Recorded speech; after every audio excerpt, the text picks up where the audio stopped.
আমি নর্মালি এইভাবে ইন্ট্রো করি না, কিন্তু আমি এখন ঝুলছি একটা গুহার 100 ফুট নিচে, যেটা মাটির নিচে 5 কিলোমিটার জুড়ে বিস্তৃত আছে।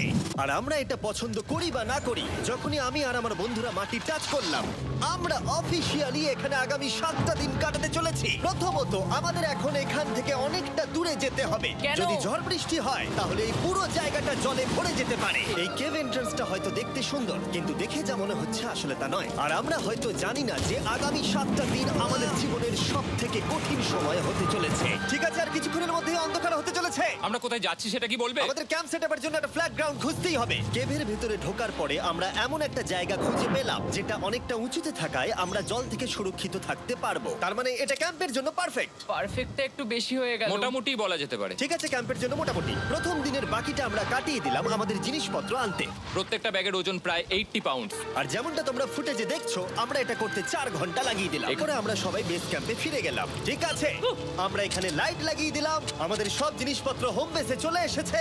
একটু ক্যামেরাটা ওদিকে দেখাবে? ওদিকটা কিন্তু ভয়ানক অন্ধকার, আর সব সময় এরকমই থাকবে। তাই আমরা ক্যাম্পিং গ্রাউন্ডের জন্য খুব বেশি কিছু করতে পারলাম না। এটা ধরো আর ওঠো দেখি। মনে হচ্ছে আমাদের হ্যামকগুলো ভালোই